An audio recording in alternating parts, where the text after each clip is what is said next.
Hi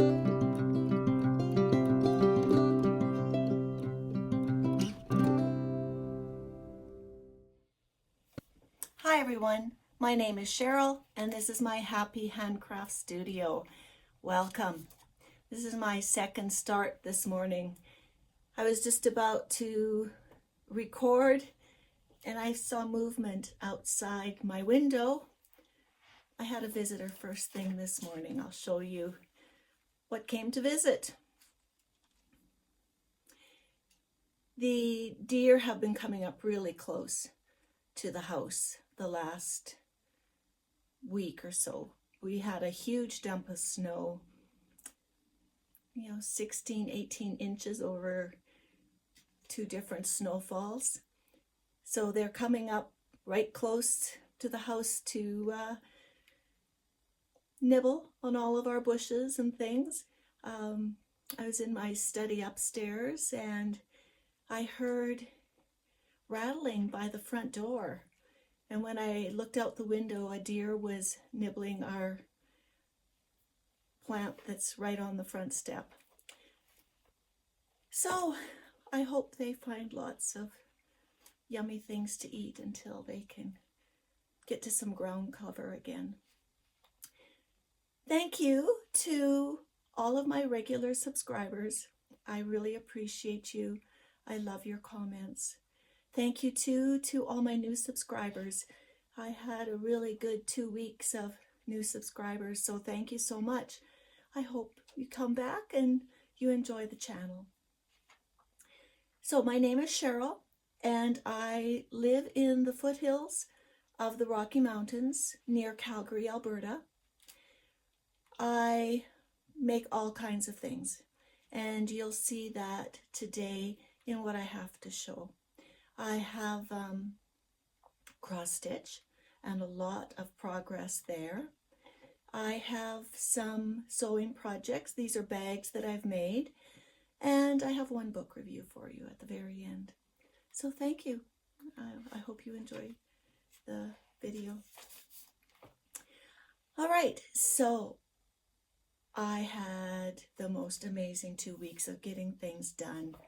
I am so proud of myself, like a pat on the back. So one of the first things that I did was I fully finished Boo and Whoo from Luminous Fiber Arts. These are some vintage Halloween looking patterns.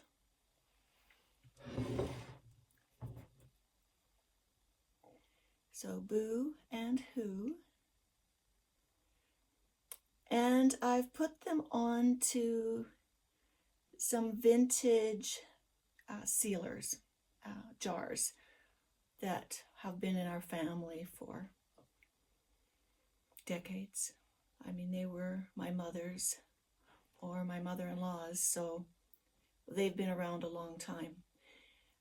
And, if you're kind of in my generation, you get all these hand-me-downs or estate pieces that you can't bear to put away, can't bear to give away, but they've been tucked away. And so in the last few years, my motto has been, if it's important enough to save, we have to display it. And so I made these jars, and I think they'll be treat jars. So next Halloween, I'll fill them with Halloween treats. Now I made them so that they could be easily changed. So you see it's just tied on with a ribbon. And then the top has a ribbon. And then I just put a little insert in there. And I just gathered fiber, fill, and fabric around a piece of cardboard and then covered it so it looked nice. And so it just pops up like that. So what I'd like to do is find some Christmas cross-stitch pieces that would be appropriate for a candy treat jar. So if you have any ideas of some small piece that I could make like a candy label for the jars, and then I would just put Christmas fabric and then just keep these and use them for all the seasons. I could have an Easter one with jelly beans. Yeah, I'm already thinking candy corn could be really good. I'm not sure if you're pro candy corn or nay. So really happy with those. And the fabric I used, this was a 16 count Aida in platinum Zweigart. And I did the called for colors on the pattern. So really happy with that. So the next finish that I am just thrilled with is Dancer. So Dancer is Barbara Anna Designs, and this was in Punch Needle and Primitive Stitching Magazine 2021 Christmas Winter. I used the called for DMC, and the fabric is a 32 count charcoal Lugana. So finishing it, I thought I did want to do kind of an oval finish, and when I went to Value Village, I found these wooden trays that I think are like for steaks. You know, they have that metal thing with the steak on it. And when I picked it up at the store, I thought, well, and I took my photocopy of my cross stitch, so I knew it would fit. And I thought, well, I'll take this, and if I need to paint it, I will. But I think the color is just perfect for the color of the sweater and the buildings. So I made an oval shape. This is stretched over cardboard, and then I have just the white pom-pom fabric taped around the edge. So yeah, love it. Can hardly wait to display it this Christmas. All right, so you know, another pat on the back. This is a really good week. The next thing that I finished, so those were my FFOs. This is just a finish. This is from Oology. And this is egg number 1. This is a Satsuma Street pattern. It's on 28 count ice blue cashel linen.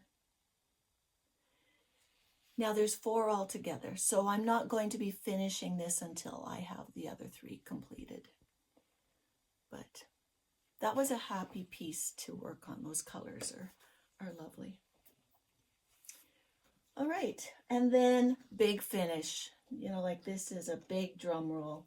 I finished Noble Companions. So Noble Companions is from a 1991 Leisure Arts book called Christmas Portraits. And the linen was just this unknown slubby linen. But I like the look of it. And I used the called for DMC. So I finished all of the back stitching, and I put the year just right in that corner. So now I'm on the hunt to find the right way to frame this. I'm excited to have it up for the season. So that was great. Now I'm going to show you my progress board. So when you look at this, I've got my fully finished items here. Hooray. I have my finished objects. I now only have 1 piece left from 2021, Watermelon Tourmaline, and I'll show you that right away. And then my 2022 starts that I'm continuing to work on. And then my sals, the things from 2022 that hopefully will all be done by the end of this year. So if you've followed me for a while, you'll know that for me, 10 is perfect. So right now, 1, 2, 3, 4, 5, 6, 7, 8, 9, 10. I have 10 of these projects on the go and 4 of the others. So the goal now is to get rid of another 4. I needed to take a little cough and coffee break.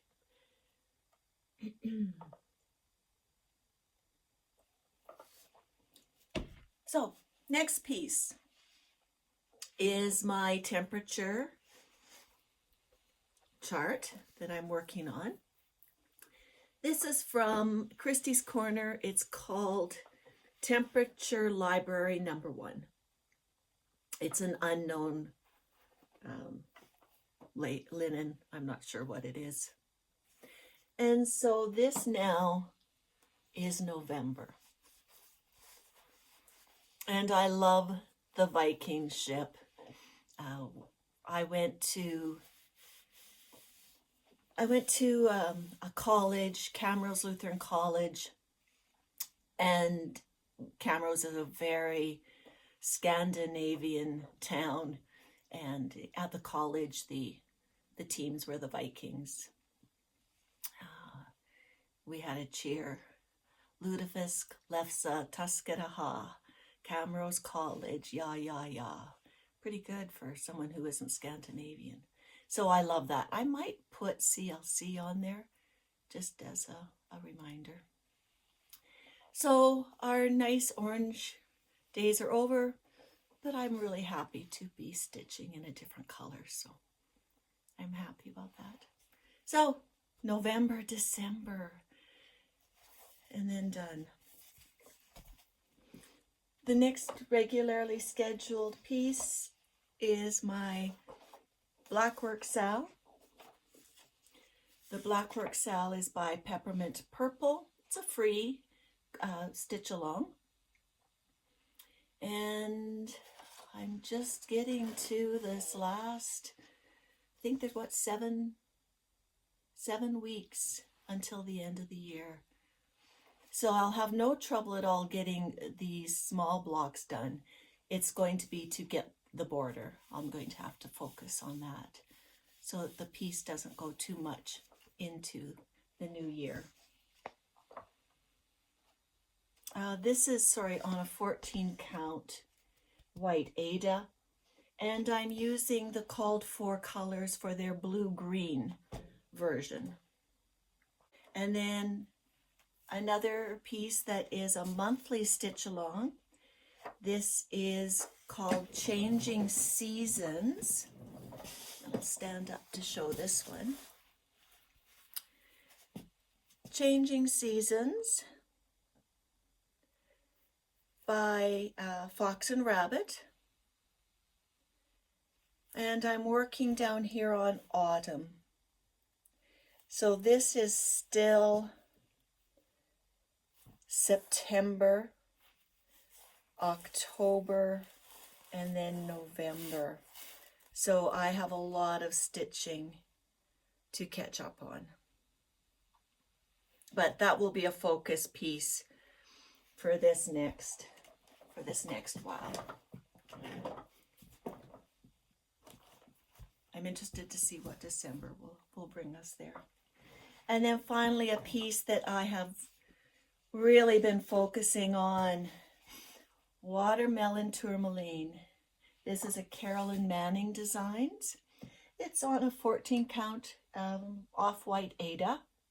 I'm using the called for colors, and I have just this corner left. This is my only 2021 start, and so I'd really like to have this done by the end of the year. Love it. It's making me very happy to see it coming together. So I'm looking forward to getting that completed.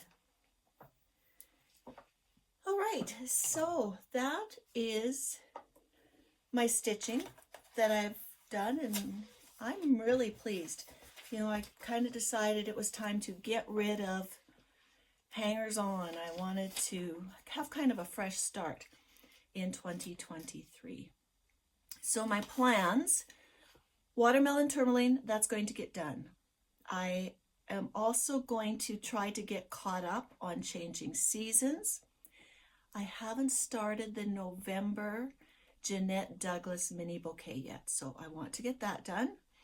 I also have Squirrel, the pumpkin alphabet, and garden sampler that I'd like to get almost done in November. I would really like December to be Christmas stitching. That's kind of my goal. All right, so that's my stitching part. So bag making. I've been doing a lot of bag making. So last time we talked, I told you about my new sewing machine and how happy I was. Well, before the new sewing machine, my old sewing machine really had a hard time going through multiple layers of fabric that you have in bag making. And so I had a bag that I had put away because my sewing machine was really struggling. And that pattern is called Painted Lady. So this is a Ujama Baguettes pattern. This is a shoulder crossbody bag. It's a messenger kind of a bag. It's got a good amount of room on it. It has multiple pockets. So there's a pocket on the back. And then there is a pocket right here. And then inside there's another zipper pocket, and then there's some slide pockets. And yes, I do have a wild and wonderful lining. I love it. Webbing straps. So, you know, long enough to wear both, you know, crossbody like this. So I was really happy to get that done. You know, I hate when I've put time into something and then it sits and I don't use it. So I'm also looking for some new things to make for the sale, our Ujama Grandma Bags, Babies, and Beyond event that we have in October. And I tried just this little pouch. A lot of our customers ask for a bag that will really just hold their phone and keys. And so this is from Jeenuch channel, Jeenuch channel, and it's called a DIY cell phone bag. And it's a simple bag, like it's, you know, there's a little pocket here, there's a zipper compartment, and then it's just an open area with a tab. Now I did, on their pattern, they used Velcro, and so I changed that. If I made this again, I think I would lengthen the tab so that it actually went over this bottom part. Now, it's a video pattern, so that means they show you how to make it. They show the sizes of each piece. There's no way to get the dimensions except to watch the video, which is a pain. It is a pain, but it's a free pattern. And, you know, it gives me some ideas about an idea for a cell phone bag. So I think it'll be good for the sale. Now I also saw a YouTube video called DIY Easy Gift only 2 pieces of fabric. That was its title. And what it is a card holder. It's by Notches, I don't know, pattern company. So for this, you buy the pattern, and the pattern is inexpensive. It's like $3.99. And then the YouTube video shows you how to put it together. So I'll open it up, and you just slide your cards in here. And it's just a matter of putting 2 pieces of fabric together, sewing them together, turning them, and then folding up the ends. And it makes a really nice little card case. You could put gift cards in it.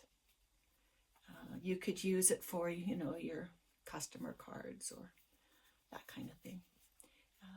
Just a nice little case.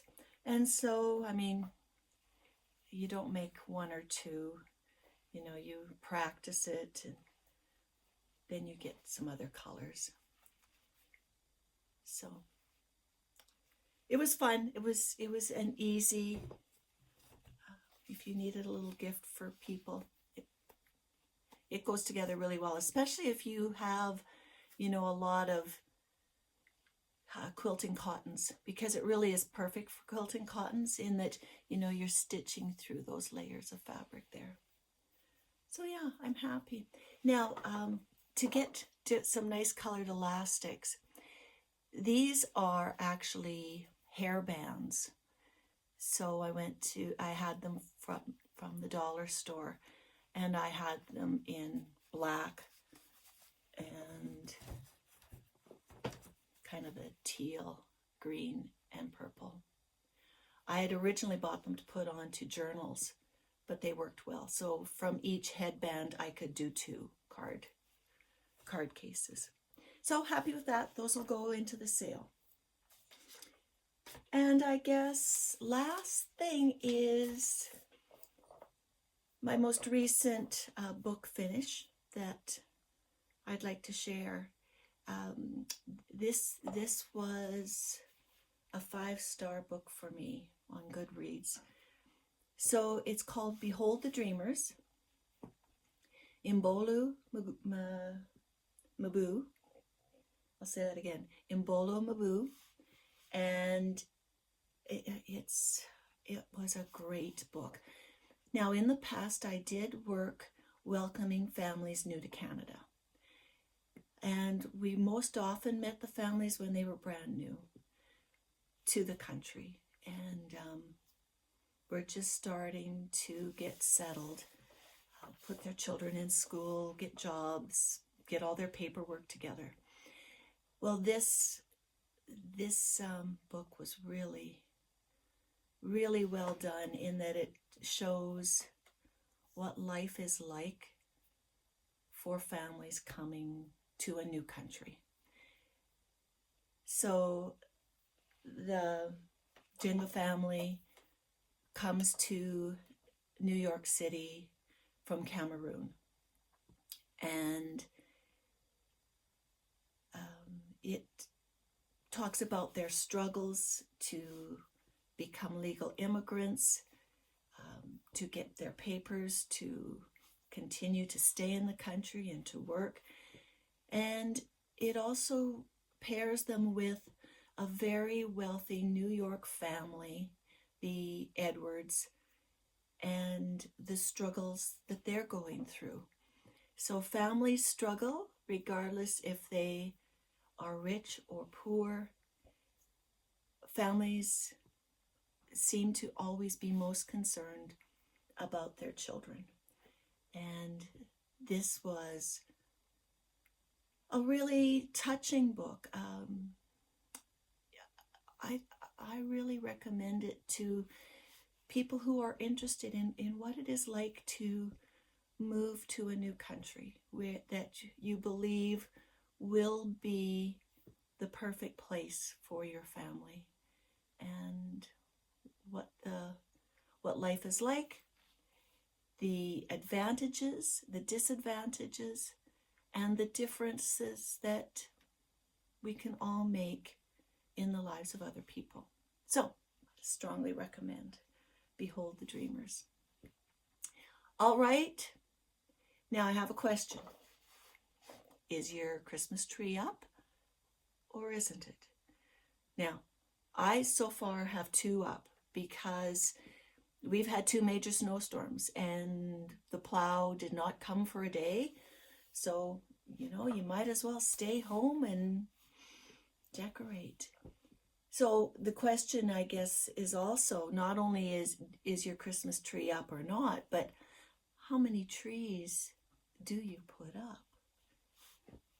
I'm interested. I am not only am I a multi-handcrafter, I am a multi-Christmas tree person. So I think that goes together. Anyways, it's been great being with you, and I'll see you again soon. Like and subscribe.